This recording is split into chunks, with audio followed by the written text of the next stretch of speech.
أعوذ بالله من الشيطان الرجيم. بسم الله الرحمن الرحيم. وإذا سمعوا ما أنزل إلى الرسول ترى أعينهم تفيض من الدمع مما عرفوا الحق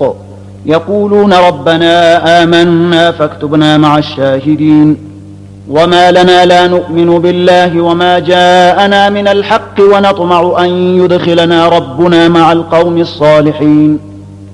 فأثابهم الله بما قالوا جنات تجري من تحتها الأنهار خالدين فيها وذلك جزاء المحسنين. والذين كفروا وكذبوا بآياتنا أولئك أصحاب الجحيم.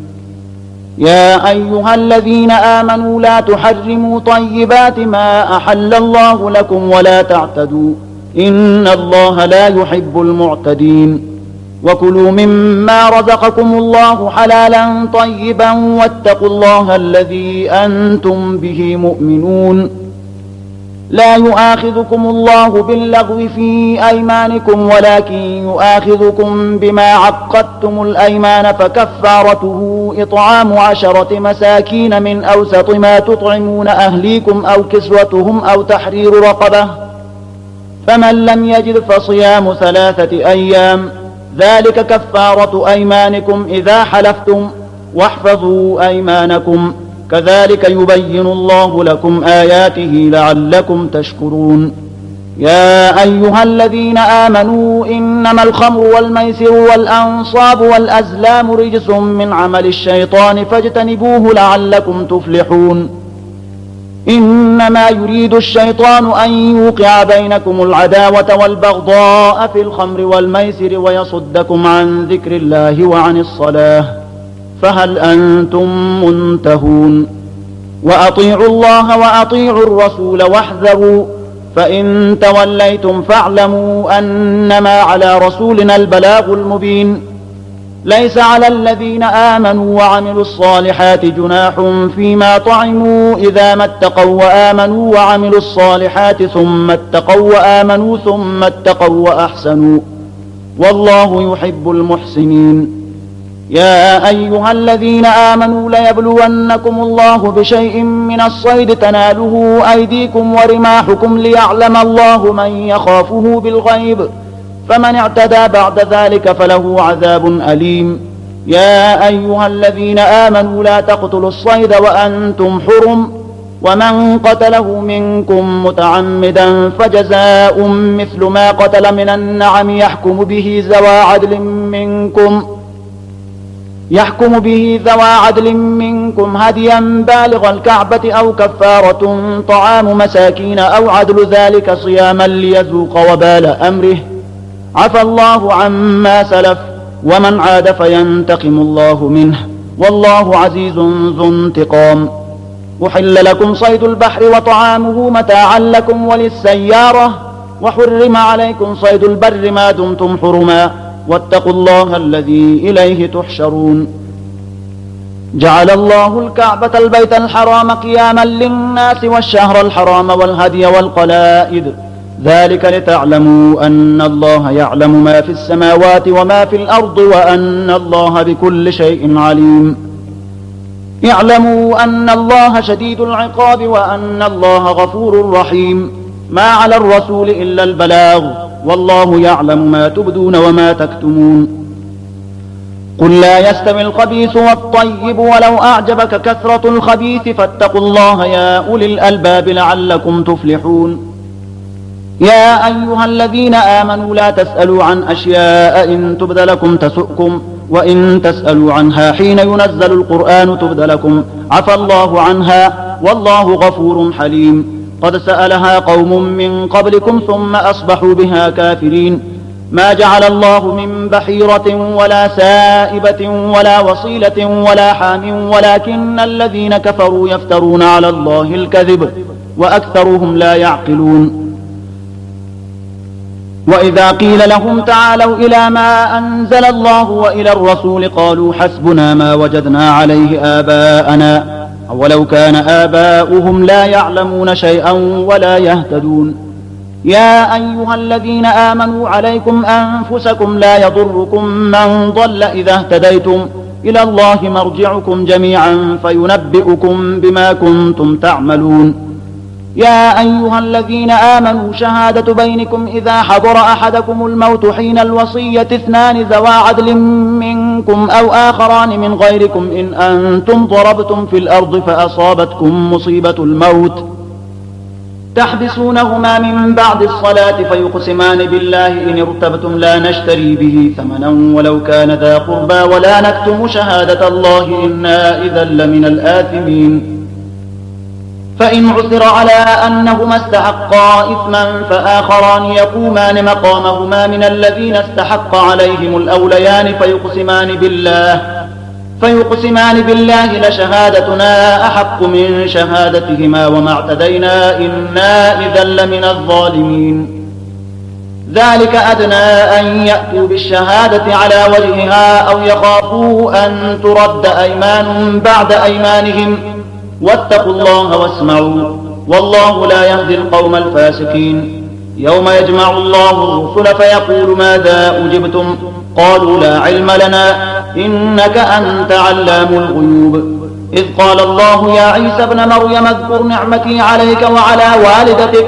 إذ أيدتك بروح القدس تكلم الناس في المهد وكهلا وإذ علمتك الكتاب والحكمة والتوراة والإنجيل وإذ تخلق من الطين كهيئة الطير بإذني فتنفخ فيها فتكون طيرا بإذني وتبرئ الأكمه والأبرص بإذني وإذ تخرج الموتى بإذني وإذ كففت بني إسرائيل عنك إذ جئتهم بالبينات فقال الذين كفروا منهم إن هذا إلا سحر مبين. وإذ أوحيت إلى الحواريين أن آمنوا بي وبرسولي قالوا آمنا واشهد بأننا مسلمون. إذ قال الحواريون يا عيسى ابن مريم هل يستطيع ربك أن ينزل علينا مائدة من السماء قال اتقوا الله إن كنتم مؤمنين. قالوا نريد أن نأكل منها وتطمئن قلوبنا ونعلم أن قد صدقتنا ونكون عليها من الشاهدين. قال عيسى ابن مريم اللهم ربنا أنزل علينا مائدة من السماء تكون لنا عيدا لأولنا وآخرنا وآية منك وارزقنا وأنت خير الرازقين. قال الله إني منزلها عليكم فمن يكفر بعد منكم فإني أعذبه عذابا لا أعذبه أحدا من العالمين. وإذ قال الله يا عيسى ابن مريم أأنت قلت للناس اتخذوني وأمي إلهين من دون الله قال سبحانك ما يكون لي أن أقول ما ليس لي بحق إن كنت قلته فقد علمته تعلم ما في نفسي ولا أعلم ما في نفسك إنك أنت علام الغيوب. ما قلت لهم إلا ما أمرتني به أن اعبدوا الله ربي وربكم وكنت عليهم شهيدا ما دمت فيهم فلما توفيتني كنت أنت الرقيب عليهم وأنت على كل شيء شهيد. إن تعذبهم فإنهم عبادك وإن تغفر لهم فإنك أنت العزيز الحكيم. قال الله هذا يوم ينفع الصادقين صدقهم لهم جنات تجري من تحتها الأنهار خالدين فيها أبدا رضي الله عنهم ورضوا عنه ذلك الفوز العظيم. لله ملك السماوات والأرض وما فيهن وهو على كل شيء قدير. بسم الله الرحمن الرحيم. الحمد لله الذي خلق السماوات والأرض وجعل الظلمات والنور ثم الذين كفروا بربهم يعدلون. هو الذي خلقكم من طين ثم قضى أجلا وأجل مسمى عنده ثم أنتم تمترون. وهو الله في السماوات وفي الأرض يعلم سركم وجهركم ويعلم ما تكسبون. وما تأتيهم من آية من آيات ربهم إلا كانوا عنها معرضين. فقد كذبوا بالحق لما جاءهم فسوف يأتيهم أنباء ما كانوا به يستهزئون. ألم يروا كم أهلكنا من قبلهم من قرن مكناهم في الأرض ما لم نمكن لكم وأرسلنا السماء عليهم مدرارا وأرسلنا السماء عليهم مدرارا وجعلنا الأنهار تجري من تحتهم فأهلكناهم بذنوبهم وأنشأنا من بعدهم قرنا آخرين ولو نزلنا عليك كتابا في قرطاس فلمسوه بأيديهم لقال الذين كفروا إن هذا إلا سحر مبين وقالوا لولا أنزل عليه ملك ولو أنزلنا ملكا لقضي الأمر ثم لا ينظرون ولو جعلناه ملكا لجعلناه رجلا وللبسنا عليهم ما يلبسون ولقد استهزئ برسل من قبلك فحاق بالذين سخروا منهم ما كانوا به يستهزئون قل سيروا في الأرض ثم انظروا كيف كان عاقبة المكذبين قل لمن ما في السماوات والأرض قل لله كتب على نفسه الرحمة لا يجمعنكم إلى يوم القيامة لا ريب فيه الذين خسروا أنفسهم فهم لا يؤمنون وله ما سكن في الليل والنهار وهو السميع العليم قل أغير الله أتخذ وليا فاطر السماوات والأرض وهو يطعم ولا يطعم قل إني أمرت أن أكون أول من أسلم ولا تكونن من المشركين قل إني أخاف إن عصيت ربي عذاب يوم عظيم من يصرف عنه يومئذ فقد رحمه وذلك الفوز المبين وإن يمسسك الله بضر فلا كاشف له إلا هو وإن يمسسك بخير فهو على كل شيء قدير وهو القاهر فوق عباده وهو الحكيم الخبير قل أي شيء أكبر شهادة قل الله شهيد بيني وبينكم وأوحي إلي هذا القرآن لأنذركم به ومن بلغ أئنكم لتشهدون أن مع الله آلهة أخرى قل لا أشهد قل إنما هو إله واحد وإنني بريء مما تشركون الذين آتيناهم الكتاب يعرفونه كما يعرفون أبناءهم الذين خسروا أنفسهم فهم لا يؤمنون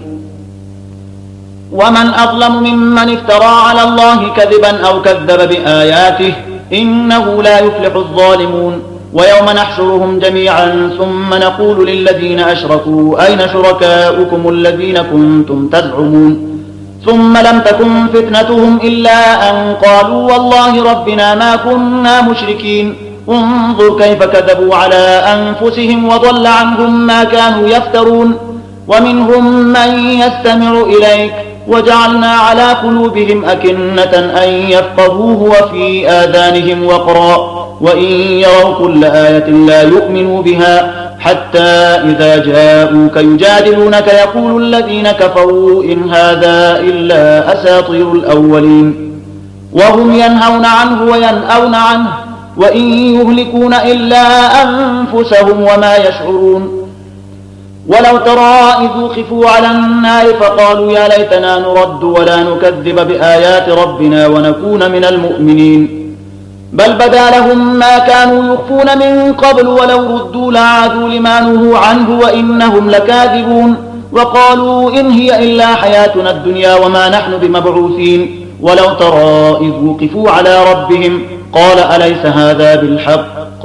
قالوا بلى وربنا قال فذوقوا العذاب بما كنتم تكفرون قد خسر الذين كذبوا بلقاء الله حتى إذا جاءتهم الساعة بغتة قالوا يا حسرتنا على ما فرطنا فيها وهم يحملون أوزارهم على ظهورهم ألا ساء ما يزرون وما الحياة الدنيا إلا لعب ولهو وللدار الآخرة خير للذين يتقون أفلا تعقلون قد نعلم إنه ليحزنك الذي يقولون فإنهم لا يكذبونك ولكن الظالمين بآيات الله يجحدون ولقد كذبت رسل من قبلك فصبروا على ما كذبوا وأوذوا حتى أتاهم نصرنا ولا مبدل لكلمات الله ولقد جاءك من نبأ المرسلين وإن كان كبر عليك إعراضهم فإن استطعت أن تبتغي نفقا في الأرض أو سلما في السماء فتأتيهم بآية ولو شاء الله لجمعهم على الهدى فلا تكونن من الجاهلين إنما يستجيب الذين يسمعون والموتى يبعثهم الله ثم إليه يرجعون وقالوا لولا نزل عليه آية من ربه قل إن الله قادر على أن ينزل آية ولكن أكثرهم لا يعلمون وما من دابة في الأرض ولا طائر يطير بجناحيه إلا أمثالكم ما فرطنا في الكتاب من شيء ثم إلى ربهم يحشرون والذين كذبوا بآياتنا صم وبكم في الظلمات من يشاء الله يضلله ومن يشاء يجعله على صراط مستقيم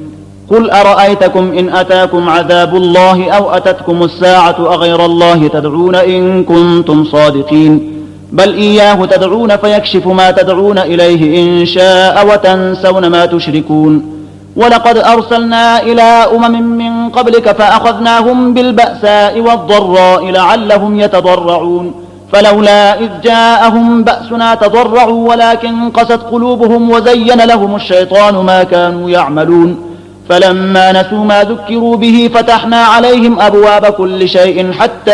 إذا فرحوا بما أوتوا أخذناهم بغتة فإذا هم مبلسون فقطع دابر القوم الذين ظلموا والحمد لله رب العالمين قل أرأيتم إن أخذ الله سمعكم وأبصاركم وختم على قلوبكم من إله غير الله يأتيكم به انظر كيف نصرف الآيات ثم هم يصدفون قل أرأيتكم إن أتاكم عذاب الله بغتة أو جهرة هل يهلك إلا القوم الظالمون وما نرسل المرسلين إلا مبشرين ومنذرين فمن آمن وأصلح فلا خوف عليهم ولا هم يحزنون والذين كذبوا بآياتنا يمسهم العذاب بما كانوا يفسقون قل لا أقول لكم عندي خزائن الله ولا أعلم الغيب ولا أقول لكم إني ملك إن أتبع إلا ما يوحى إلي قل هل يستوي الأعمى والبصير أفلا تتفكرون وأنذر به الذين يخافون أن يحشروا إلى ربهم ليس لهم من دونه ولي ولا شفيع لعلهم يتقون ولا تطرد الذين يدعون ربهم بالغداة والعشي يريدون وجهه ما عليك من حسابهم من شيء وما من حسابك عليهم من شيء فتطردهم فتكون من الظالمين وكذلك فتنا بعضهم ببعض ليقولوا أهؤلاء من الله عليهم من بيننا أليس الله بأعلم بالشاكرين وإذا جاءك الذين يؤمنون بآياتنا فقل سلام عليكم كتب ربكم على نفسه الرحمة أنه من عمل منكم سوءا بجهالة ثم تاب من بعده وأصلح فأنه غفور رحيم وكذلك نفصل الآيات ولتستبين سبيل المجرمين قل إني نهيت أن أعبد الذين تدعون من دون الله قل لا أتبع أهواءكم قد ضللت إذا وما أنا من المهتدين قل إني على بينة من ربي وكذبتم به ما عندي ما تستعجلون به إن الحكم إلا لله يقص الحق وهو خير الفاصلين قل لو أن عندي ما تستعجلون به لقضي الأمر بيني وبينكم والله أعلم بالظالمين وعنده مفاتح الغيب لا يعلمها إلا هو ويعلم ما في البر والبحر وما تسقط من ورقة إلا يعلمها ولا حبة في ظلمات الأرض ولا رطب ولا يابس إلا في كتاب مبين وهو الذي يتوفاكم بالليل ويعلم ما جرحتم بالنهار ثم يبعثكم فيه ليقضى أجل مسمى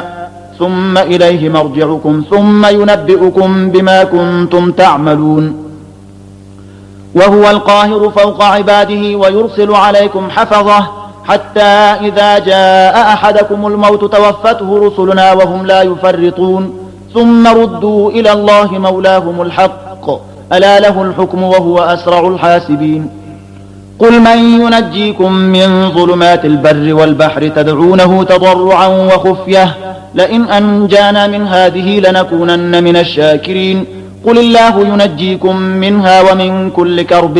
ثم أنتم تشركون قل هو القادر على أن يبعث عليكم عذابا من فوقكم أو من تحت أرجلكم أو يلبسكم شيعا ويذيق بعضكم بأس بعض وانظر كيف نصرف الآيات لعلهم يفقهون وكذب به قومك وهو الحق قل لست عليكم بوكيل لكل نبأ مستقر وسوف تعلمون وإذا رأيت الذين يخوضون في آياتنا فأعرض عنهم حتى يخوضوا في حديث غيره، وإما ينسينك الشيطان فلا تقعد بعد الذكرى مع القوم الظالمين. وما على الذين يتقون من حسابهم من شيء ولكن ذكرى لعلهم يتقون. وذر الذين اتخذوا دينهم لعبا ولهوا وغرتهم الحياة الدنيا وذكر به أن تبسل نفس بما كسبت ليس لها من دون الله ولي ولا شفيع وإن تعدل كل عدل لا يؤخذ منها. أولئك الذين أبسلوا بما كسبوا لهم شراب من حميم وعذاب أليم بما كانوا يكفرون. قل أندعو من دون الله ما لا ينفعنا ولا يضرنا ونرد على أعقابنا بعد إذ هدانا الله كالذي استهوته الشياطين في الأرض حيران له أصحاب يدعونه إلى الهدى ائتنا.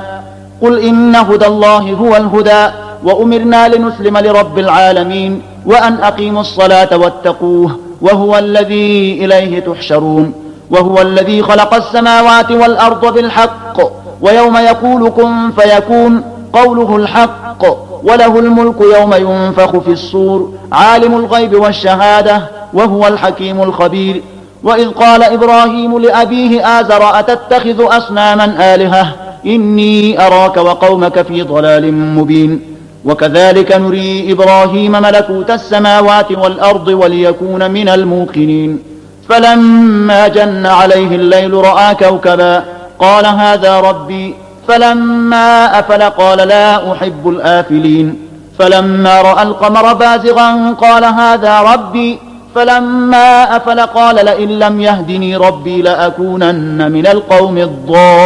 الضالين.